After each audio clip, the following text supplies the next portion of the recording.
굉장히 쉬운 얘기 같지만 잘 지키시지 않는 경우가 많은 것 같아요. 냉동실에서 약을 꺼내오시더라고요. 그래서 정말 너무 깜짝이 놀라가지고 어떤 약 같은 경우는 제가 약국에서 한번 실험을 해봤는데 빵빵 알약이 다 터져버리는 경우도 있어요. 너무너무 싫어합니다.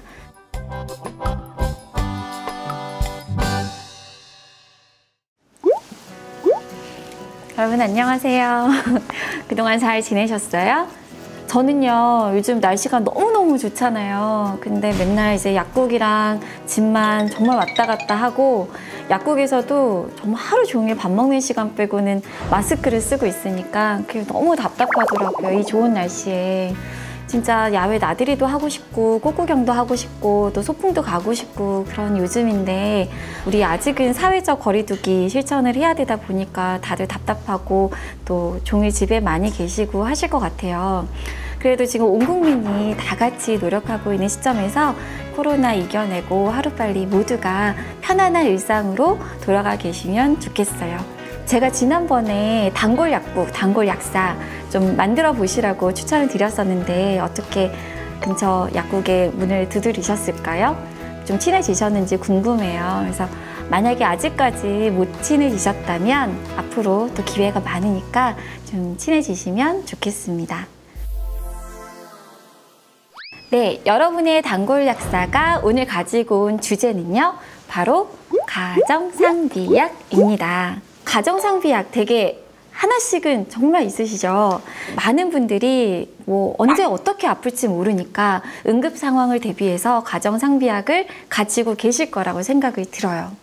이렇게 자기 몸에 일어나는 조금만 변화들을 잘 인식을 해서 내 몸을 보다 건강하게 만들려는 노력을 최근에는 자가치료, 셀프 메디케이션이라고 하는데요. 건강에 대해서 관심이 보다 높아지면서 그리고 각종 매체들이나 서적이나 또는 인터넷을 통해서 많은 정보들을 접하다 보니까 이렇게 자기 스스로 좀 자가치료를 열심히 하려는 분들이 많아진 것 같아요. 근데 이렇게 자가치료를 하는 데 있어서 나에게 정말 잘 맞는 올바른 가정상비약을 제대로 구비를 하는 건 굉장히 셀프 메디케이션에 있어서 중요한 요소라고 할 수 있습니다. 그래서 오늘 약질실에서는 우리 집 구급상자에 어떤 약을 채우면 좋을까 알려드리도록 하겠습니다. 근데 거기에 앞서서 먼저 꼭 하면 안 되는 것 2가지 말씀드릴게요. 먼저 첫 번째는요. 무조건 광고만 보고 약을 선택하면 안 된다 하는 거예요. 어떻게 생각하냐면 광고를 통해서 나오는 약들이다 그러면 되게 안전하다고 지금 오해를 하시는 경우가 많은 것 같아요. 근데 누구에게나 완전한 약은 없고 또 광고 문구나 이런 걸 보고 약을 선택을 하시긴 하는데 광고 문구보다는 약에 들어가 있는 성분을 보고 선택하실 수 있는 요령이 보다 필요하다고 하겠습니다. 2번째는요. 한 번에 너무 많이 사지 않을 것이에요.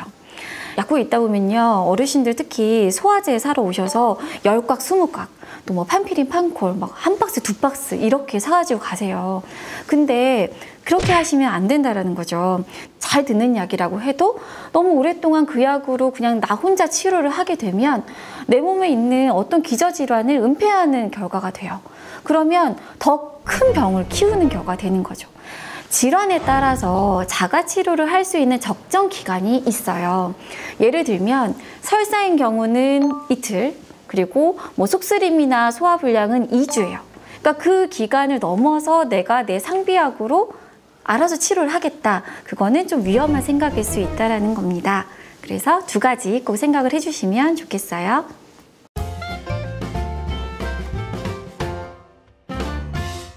그래서 이 7가지, 제가 알려드린 7가지는 이 정도는 가정상비약으로 되게 좀 가져다 두시면 도움이 될 것 같다는 생각이 들어요. 첫 번째는 해열 진통제. 뭐 갑자기 뭐 생리통이나 편두통 때문에 힘들 수도 있죠. 그 머리가 아프면 정말 하루 종일 아무것도 못하는 경우들도 많잖아요. 그리고 또 아이들이 있는 집에서는 꼭 필요하죠. 해열제 필요합니다. 네, 2번째는 해열제만큼 많이 찾게 되는 감기약이요. 감기약, 이제 뭐 겨울에만 걸린 게 감기가 아니죠. 1년 내내 언제든 걸릴 수 있는 게 감기고 또 여기 더불어서 뭐 계절적으로 알러지가 있는 분이다라면 감기약뿐만 아니라 알러지약도 구비를 하면 좋을 것 같습니다. 네, 3번째는 급체했을 때 급체하면 사실 되게 뭐 어지럽고요. 뭐 토하려고 하는 경우도 있고요. 또 협심증이나 이제 기저질환 있는 분들은 좀 호흡도 곤란할 수 있거든요. 소화제 필요합니다. 그 네 번째는 속쓰림이나 뭐 구역구토, 위산 역류 등에 대비할 수 있는 제산제 필요하죠. 다섯 번째는 설사가 있거나 장에 탈이 났을 때 사용할 수 있는 지사제 필요합니다. 댁에서 화상을 입으셨거나 아니면 크게 뭐 칼에 베어서 다쳤는데 지혈이 잘 안 된다거나 이럴 때에 대비해서 외상에 대비한 각종 드레싱 제제 필요할 수 있고, 마지막으로 파스 제제들 여기저기 쓰시고 아픈 분들 많으시죠. 아침에 일어나는데 허리 아파서 잘 일어나지 못한 경우 있어요. 그럴 때 대비해서 파스 정도 구비해 놓으시면 좋을 것 같습니다.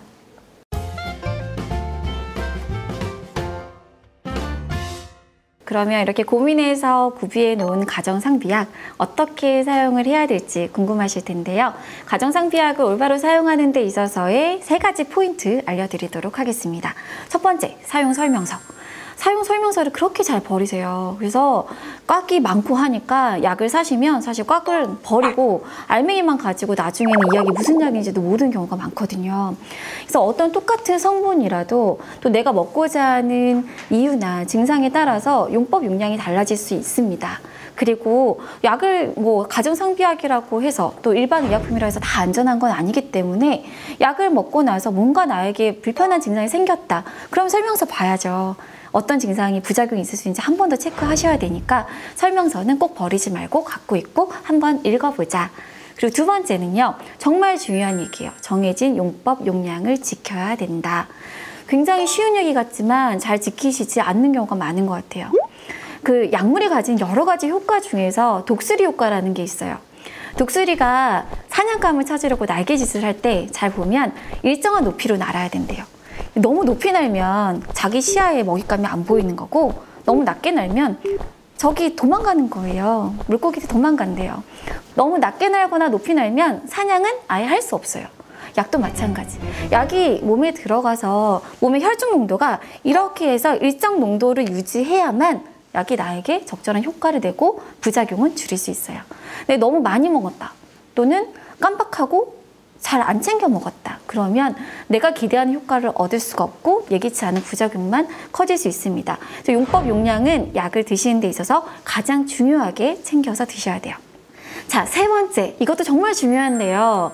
약을 드실 때 뭐랑 드세요? 물이랑 드셔야 돼요. 자, 물이랑 드셔야 되는 첫 번째 이유는 뭐냐면 약이 물에 녹아요. 물에 녹아야 우리 몸에 들어갈 수가 있잖아요. 그쵸? 어떤 약 같은 경우는 제가 약국에서 한번 실험을 해봤는데 물에 넣고 우유에 넣었어요. 그랬더니 물에 넣은 거는 한 5분도 안 돼서 사르르 녹는데 우유에 넣은 거는 서너 시간 지나도 변화가 없는 거예요.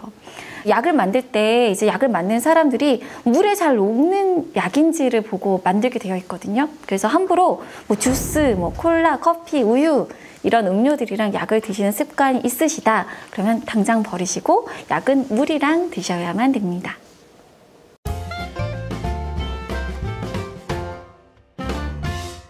지금 되게 가정상비약 구급상자 한번 열어보시면 이게 언제 샀는지도 모르는, 내가 이걸 언제 뜯었지? 생각하고 다 까먹은 약들이 분명히 있을 거예요. 이거 버려야 되나 말아야 되나, 유효기간은 안 지난 것 같은데 이걸 써도 되나, 이런 고민들 다들 하실 것 같습니다. 자, 약에는 유효기간이 있어요. 우리 뭐 먹는 냉장고에 들어있는 신선식품도 다 유통기한이나 사용기한이 있잖아요. 근데 식품은 뭐냐면 이 유효기간 안에 먹었을 때 내가 배탈이 안 나야 돼, 안전해야 돼 라는 개념이에요. 근데 약은 어떠냐면요, 당연히 유효기간 안에 약을 사용을 했을 때 안전해야 되는 건 물론이고 한 가지 더 포인트가 있어요. 효과가 있어야 돼요. 유효기간 안에 이제 약을 사용해야 된다는 건 안전성과 이 효과 두 마리를 다 잡았을 때 할 수 있는 얘기예요. 근데 참 이 사용기한을 지킨다는 거, 사실 약마다 고유의 물리적, 화학적 특성들이 있기 때문에 이거를 사용기한을 명시한다는 게 쉽진 않아요. 사실 개봉 전에 의약품들은 이제 제약회사에서 여러 가지 시험을 거쳐서 보통 제조를 하고 나서 2, 3년 정도 유효기간이 있습니다. 물론 더 짧은 것도 있고 이제 5년 이상으로 길게 나오는 약도 있어요.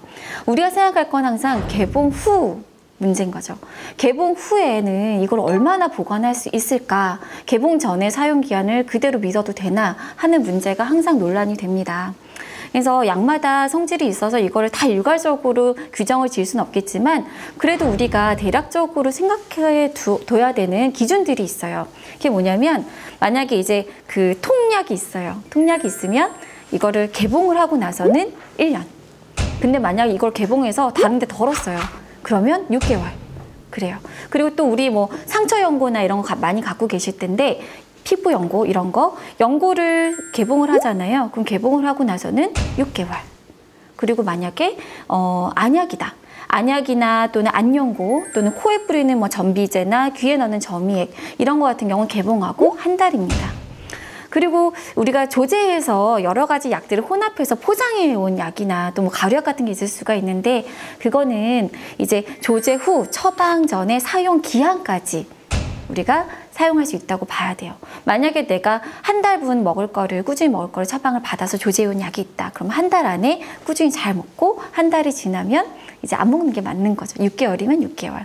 조제약에는 사실 유효기간이 명시가 되어 있지 않은데 나달나달 포장한 거. 근데 이런 것들은 약국에서 워낙에 이 사용기한을 관리하고 있기 때문에 명시가 되어 있지 않더라도 처방 기한까지 내가 사용을 할 수 있다. 이렇게 생각하시면 돼요.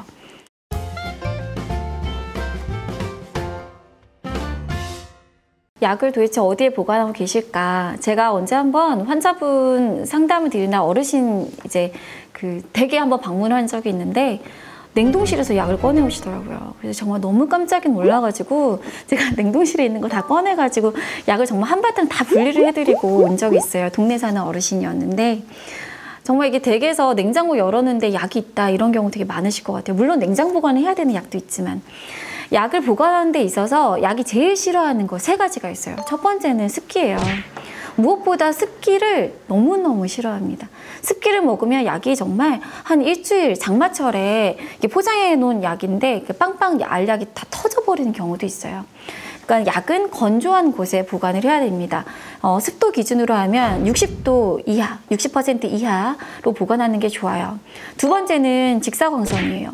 햇볕에 뭐 약을 말리는 분은 안 계시죠. 근데 직사광선을 받았을 때 그렇게 약의 화학 성분이 변하는 약들이 많아요. 그러니까 시럽은 정말 층이 생기거나 침전물이 생기는 경우는 기본이고 알약 같은 경우는 변색이 잘 됩니다. 그래서 직사광선은 피해서 우리가 약을 보관해야 돼요. 세 번째는 약이 고열에도 약해요. 보통 상온에 보관하라고 하잖아요. 그래서 25도씨 이하에 보관하는 게 가장 약에는 최적의 상태라고 봐야 돼요. 그래서 꼭 온도에 예민한 약이라면 우리가 냉장 보관을 해야 되지만 그렇지 않은 경우라면 상온에 또 직사광선을 피해서 서늘한 곳에 보관하시는 게 가장 좋습니다. 요즘에 안전용기랑 이런 게 잘 되어 있어요. 그렇지만 아이들 있는 집에서는 안전사고가 아직도 많이 일어나고 있습니다. 아이들이 있는 곳에서는 아이들 손이 닿지 않는 곳에 안전하게 보관해 주시고요. 약을 잘 보관했다가 개봉할 때는 약이 보관된 곳에다가 네임펜 하나 갖고 구비를 해 놓으세요. 그래서 개봉할 때는 약을 항상 이제 언제 개봉했는지 날짜도 적어 놓으시고 그렇게 보관을 하시는 게 좋을 것 같습니다. 네, 오늘 가정상비약에 대해서 알아본 시간이었습니다. 어떠셨어요? 조금이라도 도움이 되셨으면 정말 좋겠습니다.